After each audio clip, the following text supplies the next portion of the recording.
Hey everyone, welcome to the Bathurst 12Hr. This weekend we've got the GTs, which are just behind us.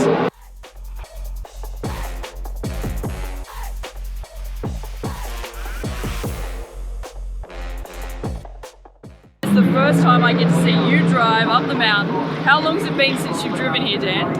It's been about 6 years. I've had amazing fun here in the past, and hopefully I can carry on this weekend. Well, we're looking forward to it, everyone. We've got the Formula Ford racing, we've got the production class in the support categories, and behind us, as you can see, we've got the Bathurst 12Hr GT cars already flying around. So we'll be bringing you content mainly from the Formula Ford paddock, but we'll be sure to show you little snippets that we got of Valentino, the Red Bull Formula 1 car, and other cool snapshots from around the paddock.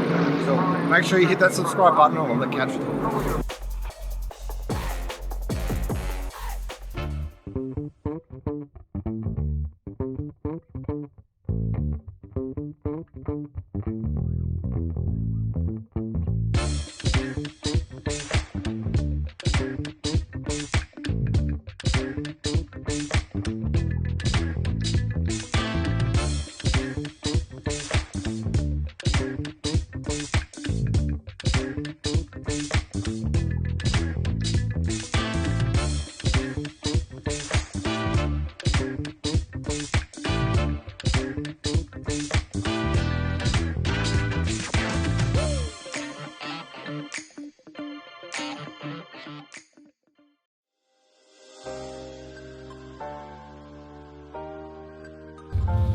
Alright guys, I've been racing at the Formula Ford Race Industries Challenge this weekend, Race Industries Challenge.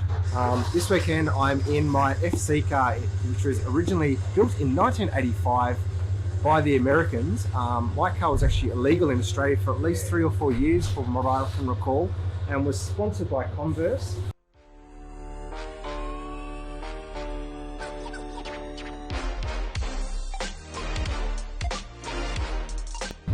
It's basically pretty simple.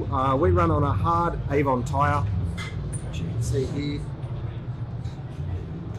It's a hard compound, so back in the day we used to actually race on a softer compound, but they actually got too expensive because the guys were actually chewing through the tyres too quickly, which was creating more budget for the Formula Ford guys who don't have much money to spend on their cars. So basically now we're on a harder compound, but as you'll see when we'll line down the pits later, and Mitch Gatenby, these tyres can actually hold up with the front pack, just depends on the driver. So I think I'm doing quite reasonably well. My arch rival / nemesis, Bruce Connelly, we'll see him later. He's actually in the same class, but his car actually looks like an FA. Anyway, we'll show that later.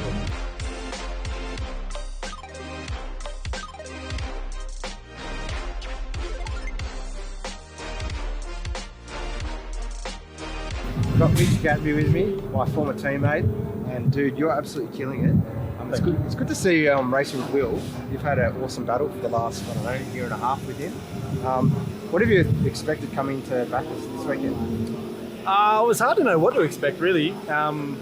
Just because you hear so many stories from everybody, doesn't matter the category that they raced in, just how daunting and you know, big, scary, and all of those other words this place really is. But I didn't know Will was coming until we turned up. So it's good to have him here.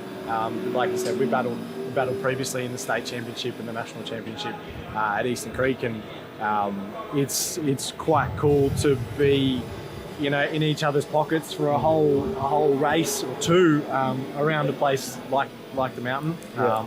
But yeah, it's certainly eye-opening coming here for the first time. Have you ever looked up to anyone around Bathurst, like Mark Scaife or anything like that? No, not so much Scaife. I like Scaife, but Lownsy's definitely my racing hero through and through. One of the OGs, of course.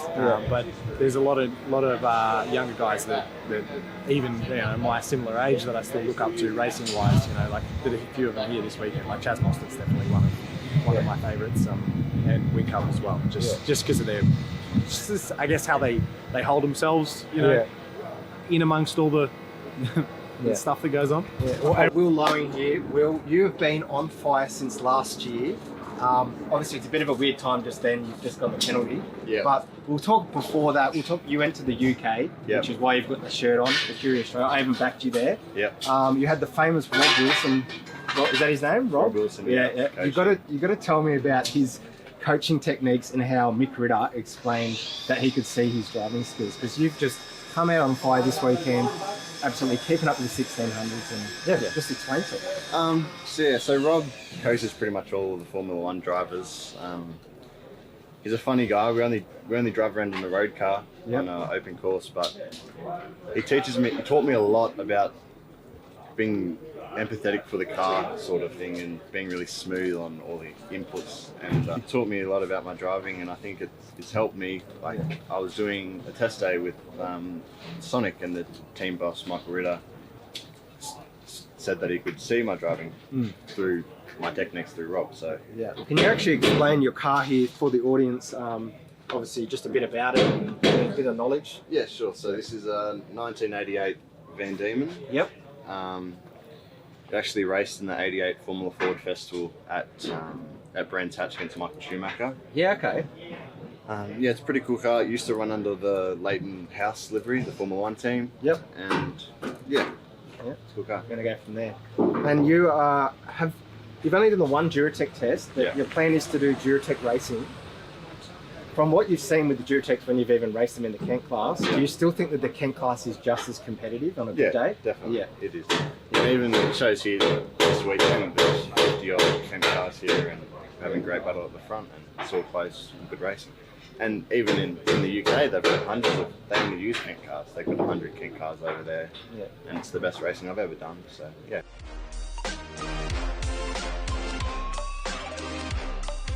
We've got Bulldog Richard Tarling here, all the way from the UK. Now, Bulldog, I've looked up to you, and same with my driver coach, Bart Moore.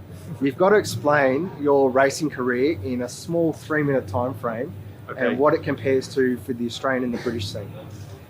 Okay, so I started out when I was 16, so a long time ago now. Yeah. Doing Formula Vauxhall Junior. Well, actually, I did a little bit of Kent racing first, then in Formula Vauxhall Junior. Then I did ZTEC Formula Ford for 2 seasons, Formula Palmer Audi for 3 seasons. Then I actually stopped, so that was in 2000. I stopped for 14 years. Yeah. And then came back into historic Formula Ford, classics and historics that we have in the UK, which is what I still race now. Yeah. Is it competitive in the UK over is it very similar here when you come racing over here, like Phillip Island and Bathurst? Or is it a bit different in certain aspects, like the way we race? I would say there's probably more professional teams in the UK.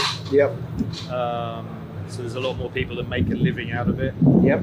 So you get, because of that, it's a bit more competitive rather than dad and lad kind of racing. Yeah. So that brings, and there's probably more cars at each round that travel all over the country.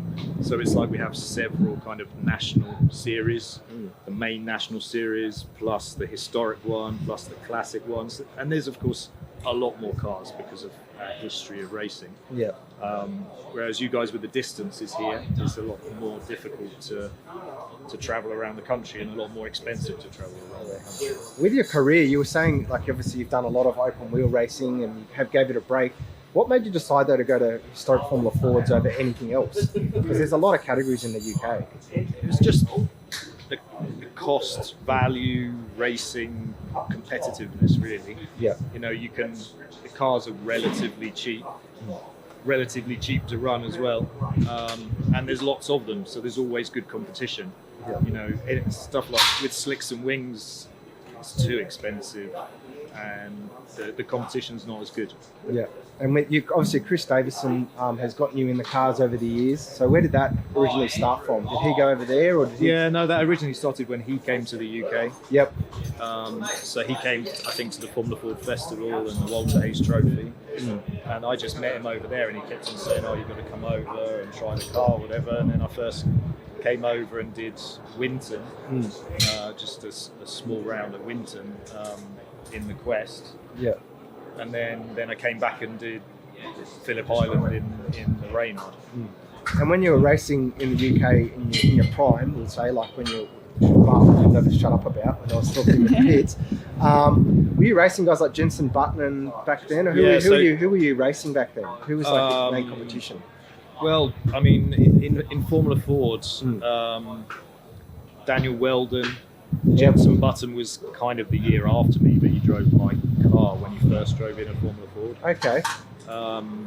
There's lots of names, but of course, there's only a couple that ever go through to Formula One, but there's a lot of popular names there. But Justin Wilson in Formula Palmer Audi, and I raced with him in Vauxhall Junior as well.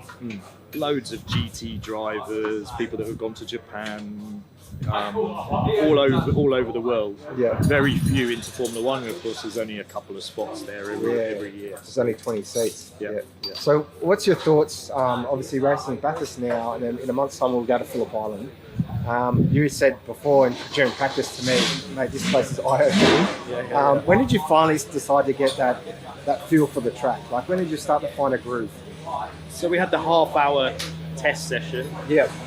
During that half-hour test session, I found it pretty hard to get my head around it. Yeah. And of course, not wanting to go off and damage the car or anything. But then I think in qualifying, I just started to get it. But then we had a failure on the car. Yeah. Okay. And then I had to come from the back in the race. And I think once I came from the back in the race and started following a few other people, then I picked up some good tips. But I've never raced anywhere with walls. Yeah. So it's completely different to normal, what I expect. Yeah. Have you been in Nürburgring or any of those big tracks? Like I have, but not raced it. Not raced it. No. But do you compare this track to like one of the most dangerous tracks in the world, like the scariest tracks in the world? Yeah, it's like a high-speed Monaco. Yeah. But it's kind of funny that when you walk it or you drive it in a road car, you see the walls. Yeah. But actually, when you're in the car, you don't really see the walls. Like you use reference points. Yeah. But you kind of have to ignore the fact that the walls are there. Yeah. That's the biggest difference, I thought.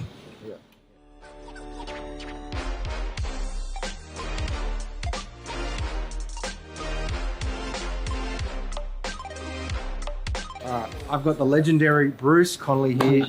You and I have a fantastic battle when we can. So what you've got to explain to me and the viewers here the difference between racing back when you started racing Wally to now. Like, has there been much change? Do you still think this is just as competitive? Oh, absolutely, very competitive. Yeah. I think the best thing is that we're racing historic Formula Ford, which is the cars that we ran back in the 70s and 80s. Yeah. And there's not a real lot in the cars, but terrific. That's why I'm back here at my age. Yeah. Like big gap in between, 35 years. So enjoying racing with you guys and everyone else. You were saying with Wally on the podcast that you guys used to race bikes or you ride bikes as kids, or? Not with Wally. I raced motocross and short circuit. Yeah.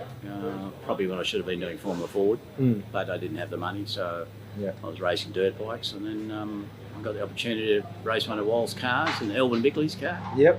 And I thought this is fantastic, So real racing car, and I've come back after winning it in '83 because I had to have a year off, and I went to Formula Atlantic or Formula Mondial. Yep. RT4 Rob, and that was an experience, but that was just absolutely bonkers. Yeah, money draining. Yeah, right. Was that back like for the modern viewers these days? Is that like F3 basically what you were doing? No, it was Australian National Formula One. Okay. Oh, okay. So yeah, right. You came out of Formula Ford. Yep. You might have run Formula 2 here. Yep. But then that was what John Smith, Andrew Medicki, John Bow. It was fantastic. Great category, and also we had the Australian Grand Prix in '84. So Nicky Lauder and Keke Rosberg, and so you raced those guys? Raced with them, yeah. 100 lapper at Calder. 100 lapper at Calder. Yeah, wow. So, did James Hunt as well come out? No. It was Andrew de Cesaris. Yep. Nicky Lauder came out in '84 after he won his third World Championship. So Did they have a lot of media coverage back then, like to what it is now? Yeah, it was covered live. Yeah. It was terrific TV because we had Channel 7. Yeah. ABC did Sandown. Now, we had terrific exposure. Yeah. But unfortunately, I didn't have a nice big sponsor. Yeah.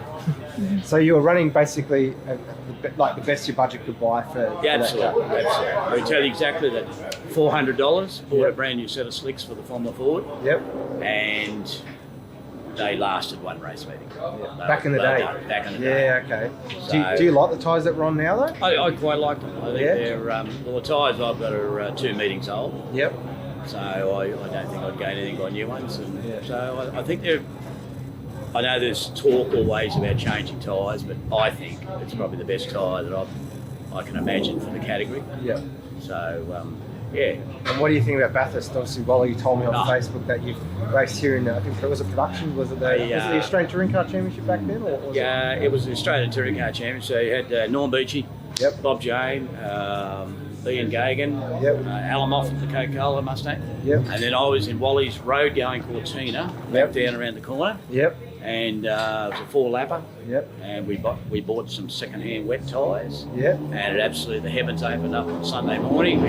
We had the wet tyres. It took about 20 cars from the start to up the mountain straight. Yep. And yeah, great experience. But So what's your thoughts on obviously racing this weekend with like obviously Will Lyons out in front racing the Kent Modern cars? Have you ever been tempted to get into a Kent Modern car or a Duratec or something? No, Or you just like what you're doing? I'm liking what I'm doing at this stage of my life. My life.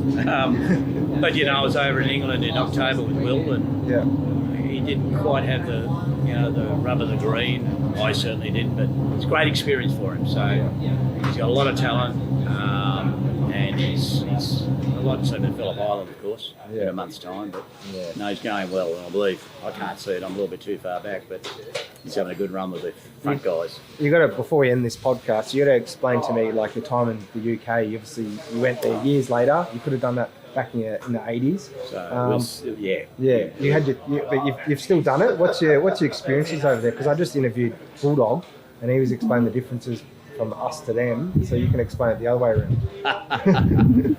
All right. Explain how ruthless they are, right? Did he? I hope you said that bit. Look, I just found it so tough. I mean, it's one of the hardest things. I mean, I've raced 30-minute motos and your arm pump and your legs, you can't stand on the pegs and all that. But the whole episode, the whole experience of Brands and then Silverstone with the Walker Hayes Trophy.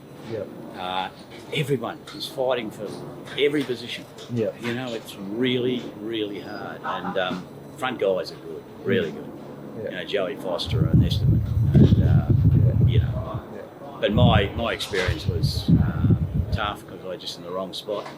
You know, you get back a little bit and a guy wants to take you out for 24th place or something, and you think this is not what I'm here for. But you know, I'm 35 years down the track too. You know, I wanted to do that when I was 20 odd.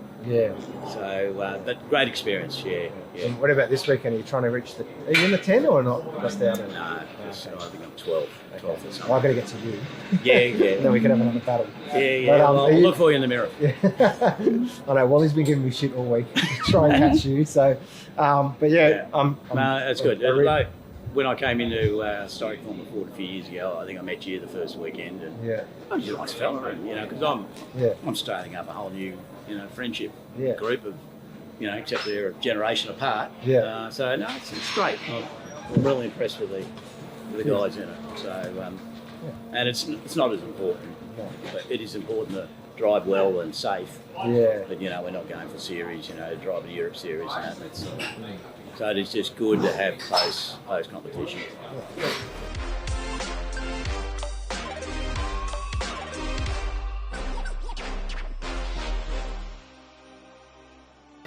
You were saying obviously the other day about the Duratecs, how even Tommy Williamson down below you on the pits, said that a lot of the Duratec guys could race Kent and it could still be just as competitive. And you've raced both like myself. What do you think about the whole if it was to change, would it be better to do like the UK scenario or go to America, or do you reckon drop the Duratecs? I think there should be one category. Yeah. I don't like that there's two categories. Yeah. And I don't think that the Duratec does any favours for Australian motorsport. I think it gives kids the wrong path straight out of go-karts into these things that are just way too fast, and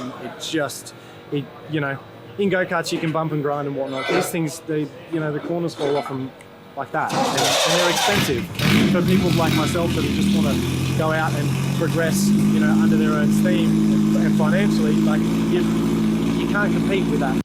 If we were to go forward in 10 years' time, do you reckon we should go to the UK spec style racing, get rid of the Duratecs, or keep the Duratecs, or what's your whole aspect on it to keep the class going? I mean, it's hard to say because open wheelers are a lot bigger in the UK and everything's closer and together. So yeah, I'm not sure, but yeah, we'll see. And what do you reckon we should do? Because you won the national championship last year, and it was a bit like they've tried it. That was my decision years ago when I was on the committee to try 3 rounds, try and get the Kent guys to do like a shorter budget championship. That obviously hasn't worked out, so they're trying to do a new way of the Kent championship. What's your thoughts on if you were on the committee to make it like this, like for this weekend, or at Phillip Island, or more media for starters, more social media, and get the name out there. Because to be honest, I didn't even know about this weekend until it was almost too late to enter. And then I found out, and it was a big rush to get here. So like from that point of view, making things more prominent, making things more worthwhile for people to enter is probably the first step. After that, trying to get people on board. Prize money's hard, right? Because nobody really wants to give away their money for nothing. But something along those lines, and making the trophy or the accolade at the end a little bit more worth it. I think are two big steps to make the category, to get 50 odd cars turn out like we have this weekend. And that's personally cool.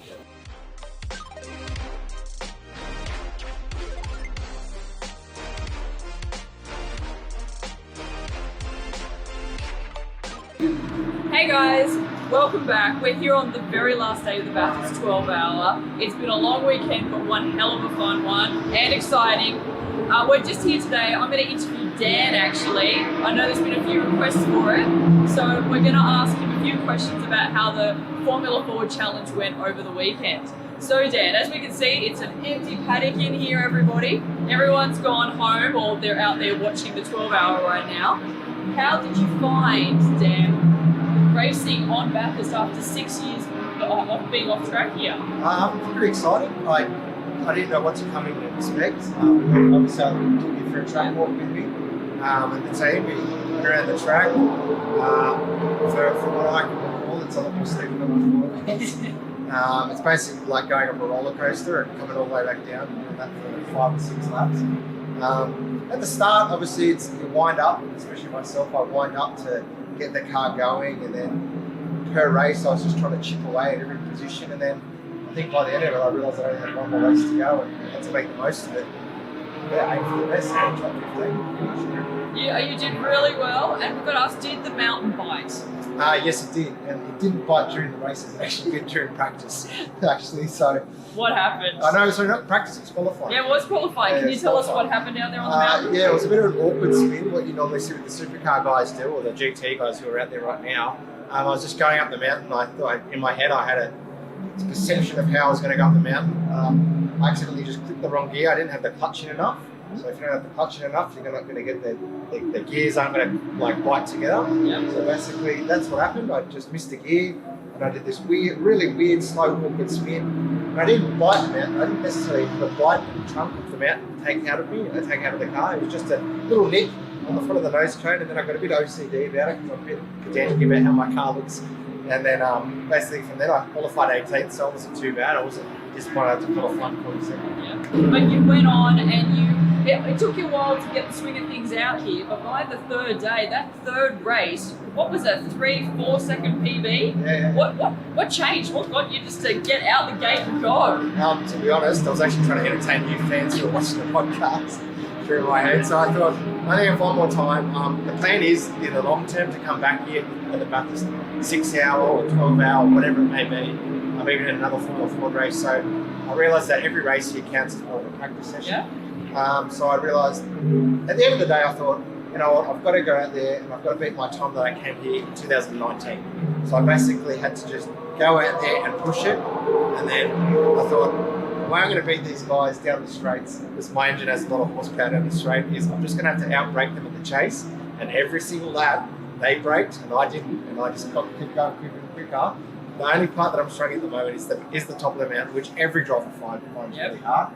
And yeah, hopefully when I come back here next time, I'll see how I go again.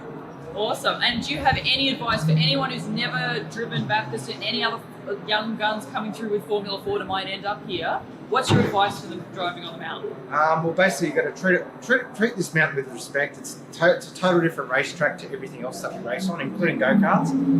It's basically a curved road, so what we have on the highway, not a banked corner like with Canberra that's on like Eastern Creek or Phillip Island, for example. So you basically got to drive it, not like a road car necessarily, but you just got to drive the car with respect, take care of yourself. Don't push to your limits, but don't push too hard, because at the same time, this is concrete all around us at the track here. You've got no runoffs. There's one runoff at the top of the mountain, and you're basically in a sand trap straight away. So just treat the place with respect, warm yourself up to it, find your limits, and just go hard, and then go from there. If you're confident at the gate, albeit that might be your style, but yeah, there's no reason. You don't want to be Michael Schumacher, because that's when the accidents happen. Well, that's great advice, Dan. So we're now going to head out. We're going to check out the Bathurst 12Hr, and before long we'll wrap up this video of the weekend for you all.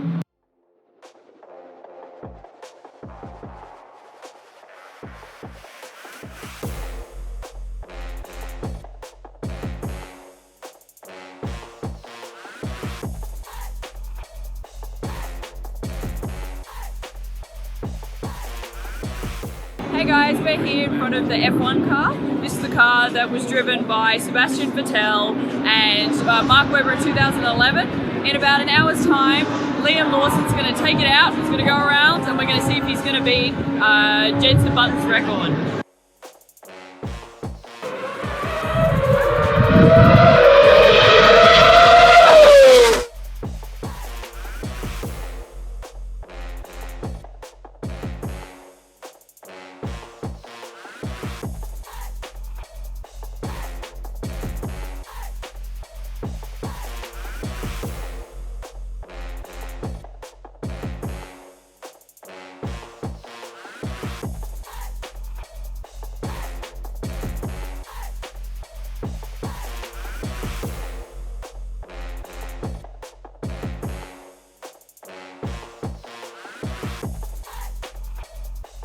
Well guys, that's a wrap for the Bathurst 12Hr. We hope you've enjoyed the content that we've brought to you. And if you liked this channel and the content we just brought out that we just mentioned, make sure you hit the subscribe button, like, share and comment, and then we'll see you next time.